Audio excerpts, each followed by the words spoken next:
L'Évangile de l'enfance selon Thomas est apocryphe parce qu'il n'a pas été inclus dans le canon du Nouveau Testament. Il aurait été écrit trop tardivement pour être considéré comme un témoignage authentique des premières communautés chrétiennes, et son contenu a été jugé comme excessivement légendaire ou non conforme à la théologie chrétienne orthodoxe. Les autorités chrétiennes ont donc décidé de le rejeter au profit des évangiles considérés comme plus proches de l'histoire réelle de Jésus et de son message. Sa lecture reste cependant très intéressante, alors je vous laisse à votre bon jugement.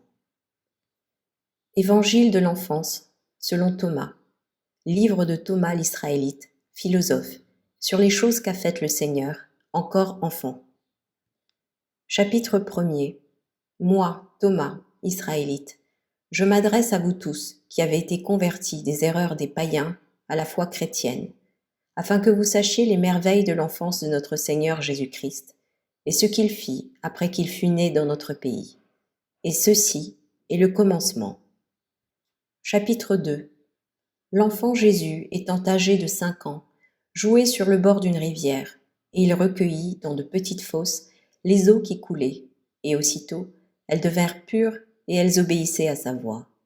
Ayant fait de la boue, il s'en servit pour façonner 12 oiseaux, et c'était un jour de sabbat. Et beaucoup d'autres enfants étaient là et jouaient avec lui. Un certain juif ayant vu ce que faisait Jésus, et qu'il jouait le jour du sabbat, alla aussitôt et dit à son père Joseph: Voici que ton fils est au bord de la rivière, et il a façonné 12 oiseaux avec de la boue, et il a profané le sabbat. Et Joseph vint à cet endroit, et ayant vu ce que Jésus avait fait, il s'écria: Pourquoi as-tu fait le jour du sabbat ce qu'il est défendu de faire? Jésus frappa des mains et dit aux oiseaux: Allez. Et ils s'envolèrent en poussant des cris. Les Juifs furent saisis d'admiration à la vue de ce miracle, et ils allèrent raconter ce qu'ils avaient vu faire à Jésus. Chapitre 2. Le fils d'Anne le scribe était venu avec Joseph, et prenant une branche de saule, il fit écouler les eaux que Jésus avait ramassées. Jésus, voyant cela, fut irrité et lui dit: Homme injuste, impie et insensé, quel tort te faisait cette eau? Tu vas être comme un arbre frappé de sécheresse et privé de racines, qui ne produit ni feuilles ni fruits. Et aussitôt il se dessécha tout entier. Jésus s'en alla ensuite au logis de Joseph. Les parents de l'enfant qui s'était desséché le prirent dans leurs bras, en déplorant le malheur qui le frappait dans un âge aussi tendre, et ils le portèrent à Joseph, contre lequel il s'élevait vivement, de ce qu'il avait un fils qui faisait de semblables choses. Chapitre 4. Jésus traversait une autre fois le village, et un enfant, en courant, lui choqua l'épaule.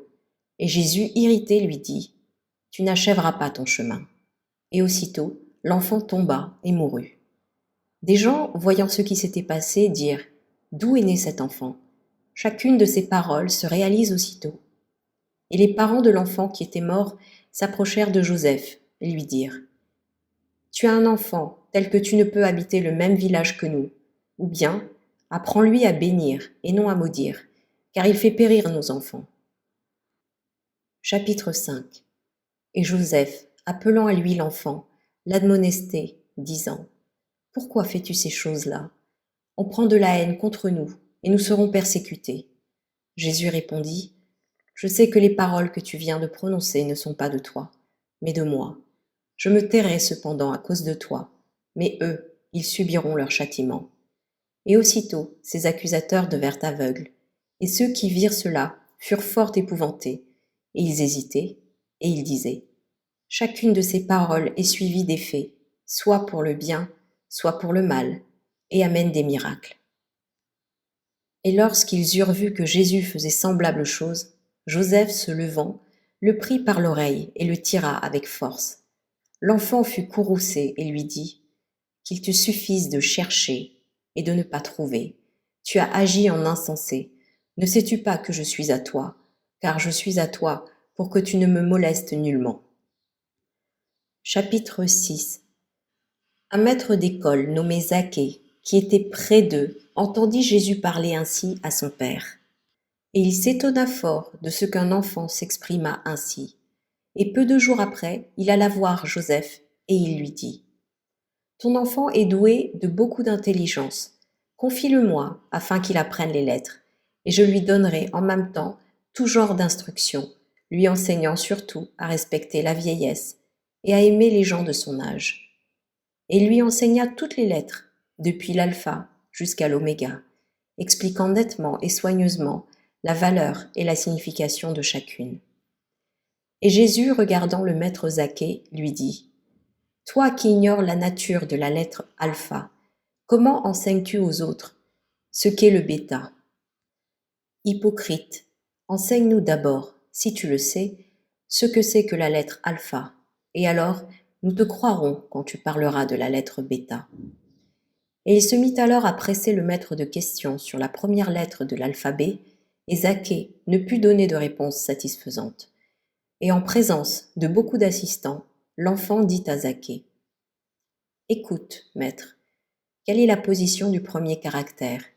Et observe de combien de traits il se compose, et combien il en renferme d'intérieurs, d'aigus, d'écartés, de rejoints, d'élevés, de constants, d'homogènes, d'inégale mesure. » Et lui expliqua les règles de la lettre A. Chapitre 7.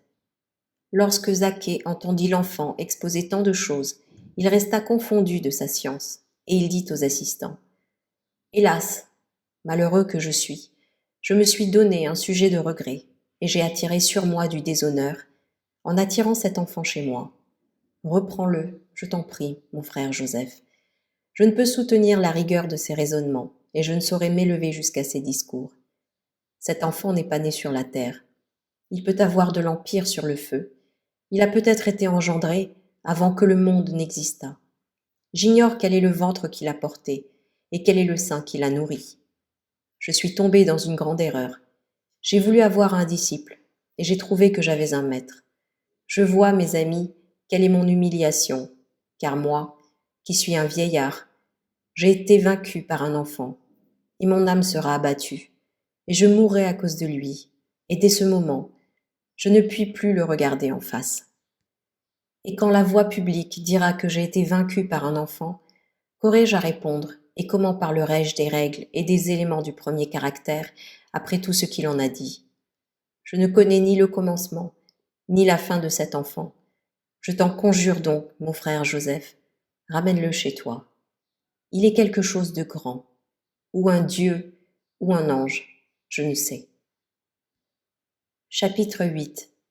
Et comme les Juifs donnaient des conseils à Zaché, l'enfant se mit à rire, et il dit : « Maintenant que les choses portent leurs fruits, et que les aveugles de cœur voient, je suis venu d'en haut pour les maudire, et pour les appeler à des objets plus élevés, ainsi que m'en a donné l'ordre celui qui m'a envoyé à cause de vous. » Et lorsqu'il eut fini de parler, aussitôt, tous ceux qui avaient été frappés de sa malédiction furent guéris. Et depuis ce temps, personne n'osait provoquer sa colère, de peur d'être maudit de lui et frappé de quelque mal. Chapitre 9. Peu de jours après, Jésus jouait sur une terrasse au sommet d'une maison, et l'un des enfants qui jouait avec lui tomba du haut du toit et mourut. Les autres enfants, voyant cela, s'enfuirent, et Jésus descendit seul. Et lorsque les parents de l'enfant qui était mort furent venus, ils accusaient Jésus de l'avoir poussé du haut du toit, et ils le chargeaient d'outrage. Et Jésus descendit du toit, et il s'approcha du cadavre de l'enfant, et il éleva la voix, il dit : « Zénin, c'était le nom de l'enfant, lève-toi, et dis-moi si c'est moi qui t'ai fait tomber. » Et l'enfant, se levant aussitôt, répondit : « Non, Seigneur, tu n'as point causé ma chute, et bien au contraire, tu m'as ressuscité. » Et tous les spectateurs furent stupéfaits. Les parents de l'enfant glorifièrent Dieu à cause du miracle qui s'était opéré, et ils adorèrent Jésus. Chapitre 10. Quelques jours après, un jeune homme était occupé à fendre du bois, et sa hache lui échappa des mains, et elle lui fit au pied une profonde blessure, et il mourut, ayant perdu tout son sang. Et comme l'on accourait vers lui et qu'il y avait une grande rumeur, Jésus alla avec les autres. En se faisant faire place, il traversa la foule, et il mit les mains sur le pied du jeune homme, et aussitôt il fut guéri. Et il dit au jeune homme, lève-toi, fends du bois, et souviens-toi de moi. Et quand la foule eut vu ce qui s'était passé, tous adorèrent Jésus en disant, vraiment, l'Esprit de Dieu réside en cet enfant. Chapitre 11. Lorsqu'il eut l'âge de 10 ans, sa mère, lui donnant une cruche, l'envoya pour puiser de l'eau et pour la rapporter à la maison. Et dans la foule, la cruche s'étant choquée, elle se brisa. Et Jésus étendit le manteau dont il était revêtu. Il le remplit d'eau et le porta à sa mère. Et sa mère, voyant le miracle qu'il venait de faire, l'embrassa, et elle conservait dans son cœur le souvenir des merveilles qu'elle le voyait accomplir. Chapitre 12. Le temps des semences étant venu, l'enfant Jésus alla avec son père pour semer du blé dans leur pays. Et tandis que Joseph semait, l'enfant prit un grain de froment et le mit en terre, et ce grain seul produisit 100 koros de blé. Et ayant réuni tous les indigents du village, il leur distribua du blé, et Joseph emporta ce qui resta. Et Jésus avait 8 ans lorsqu'il fit ce miracle. Chapitre 13. Son père était charpentier, et il fabriquait alors des jougs et des charrues. Et un homme riche lui commanda de lui faire un lit. Et comme la règle dont se servait Joseph pour mesurer le bois ne pouvait lui servir en cette circonstance, l'enfant lui dit, « Place par terre 2 pièces de bois, et rends-les égales à partir du milieu. » Joseph fit ce que lui avait recommandé l'enfant, et Jésus, se tenant de l'autre côté, joignit le bois, et il tira vers lui la pièce qui était la plus courte, et s'allongeant sous sa main, elle devint égale à l'autre. Et son père Joseph, voyant cela, fut dans l'admiration, et il dit, en embrassant l'enfant, « Je suis heureux que le Seigneur m'ait donné un tel enfant. » Chapitre 14. Joseph, voyant que l'enfant croissait en âge, voulut qu'il apprît les lettres, et il le conduisit à un autre maître. Et ce maître dit à Joseph, « Je lui enseignerai d'abord les lettres grecques, et ensuite les lettres hébraïques. » Le maître connaissait toute l'habileté de l'enfant, et il le redoutait. Il écrivit cependant l'alphabet, et quand il voulut interroger Jésus, Jésus lui dit, « Si tu es vraiment un maître, et si tu as la connaissance exacte des lettres, dis-moi quelle est la force de la lettre alpha, et je te dirai quelle est la force de la lettre bêta. » Le maître irrité le poussa, et le frappa à la tête. L'enfant, courroucé de ce traitement, le maudit, et aussitôt le maître tomba, sans vie, sur son visage. Et l'enfant revint au logis de Joseph. Joseph fut très affligé, et il dit à la mère de Jésus, « Ne le laisse pas franchir la porte de la maison, car tous ceux qui provoquent son courroux sont frappés de mort. » Chapitre 15. Et quelque temps après, un autre maître, qui était parent et ami de Joseph, lui dit, « Conduis cet enfant à mon école. Peut-être je réussirai à lui enseigner les lettres en usant à son égard de bons traitements. » Et Joseph lui dit, « Prends-le avec toi, frère, si tu l'oses. » Et il le prit avec lui, avec crainte et regret. L'enfant allait avec allégresse. Et entrant avec assurance dans l'école, il trouva un livre qui était par terre. Et le prenant, il ne lisait pas ce qui était écrit, mais ouvrant la bouche, il parlait d'après l'inspiration de l'Esprit Saint. Et il enseignait la loi aux assistants. Et une grande foule l'entourait. Et tous étaient dans l'admiration de sa science et de ce qu'un enfant s'exprimait de cette façon. Joseph, apprenant cela, fut effrayé et il courut à l'école, craignant que le maître ne fût sans instruction. Et le maître dit à Joseph, « Tu vois, mon frère, que j'avais pris cet enfant pour disciple, mais il est plein de grâce et d'une extrême sagesse. Je t'en prie, mon frère, ramène-le dans ta maison. » Quand l'enfant l'entendit, il sourit et dit, « Parce que tu as bien parlé, et comme tu as rendu bon témoignage, celui qui a été frappé sera guéri à cause de toi. » Et aussitôt l'autre maître fut guéri, et Joseph prit l'enfant, et il alla dans sa maison. Chapitre 16. Joseph envoya son fils Jacques pour lier du bois et pour le porter à la maison, et l'enfant Jésus le suivit. Et lorsque Jacques ramassait des branches d'arbres, une vipère le mordit à la main. Et lorsqu'il était au moment de périr, Jésus s'approcha, et il souffla sur la morsure, Et aussitôt la douleur cessa, et le reptile creva, et Jacques demeura complètement guéri. Chapitre 17. Par la suite, il advint que l'enfant d'un des ouvriers de Joseph tomba malade, et il mourut, et sa mère pleurait beaucoup.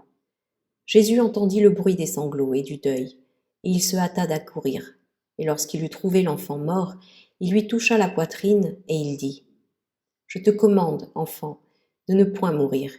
Vis et reste avec ta mère. » Et aussitôt l'enfant se releva et rit. Et Jésus dit à la mère : « Prends-le et donne-lui du lait, et souviens-toi de moi. » Et quand le peuple qui était là eut vu ce miracle, il disait : « Cet enfant est vraiment un Dieu ou l'ange de Dieu, car tout ce qu'il prescrit s'exécute aussitôt. » Et Jésus s'en alla jouer avec les autres enfants. Chapitre 18. Quelque temps après, comme l'on construisait un édifice, il s'éleva un grand tumulte, et Jésus alla à cet endroit, et voyant un homme qui gisait sans vie, il lui prit la main et lui dit : « Je te le dis, homme, lève-toi et reprends ton ouvrage. » Et aussitôt le mort se leva et l'adora. Et la foule fut frappée de stupeur, et elle disait : « Vraiment, cet enfant vient du ciel, et il a préservé bien des âmes de la mort, et il les préservera tout le temps de sa vie. » Chapitre 19.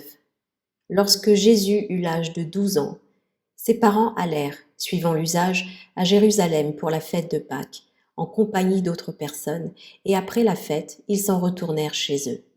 Et tandis qu'ils cheminaient, l'enfant Jésus retourna à Jérusalem, et ses parents croyaient qu'il était avec ceux qui les accompagnaient. Et après avoir fait une journée de route, ils le cherchèrent parmi leurs parents, et ne le trouvèrent pas. Alors ils revinrent à la ville pour le chercher, et le 3e jour, ils le trouvèrent dans le temple, assis au milieu des docteurs, et les écoutant, et les interrogeant, et expliquant la loi. Et tous étaient attentifs, et s'étonnaient de ce qu'un enfant embarrassa et pressa de questions les anciens et les maîtres du peuple, dissertant sur les points de la loi et sur les paraboles des prophètes. Et sa mère, Marie, s'approchant de lui, lui dit : « Pourquoi as-tu agi ainsi, mon fils ? Nous étions dans l'affliction, et nous te cherchions. » Et Jésus lui dit : « Pourquoi me cherchez-vous ?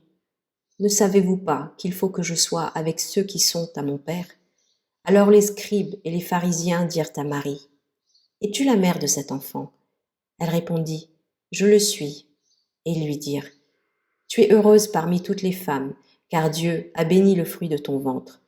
Nous n'avons jamais vu ni entendu tant de gloire, tant de sagesse et tant de vertu. » Et Jésus, se levant, suivit sa mère, et il était soumis à ses parents. Et sa mère conservait dans son cœur le souvenir de tout ce qui se passait. Et Jésus croissait en sagesse, en grâce et en âge. À lui, gloire dans tous les siècles. Amen.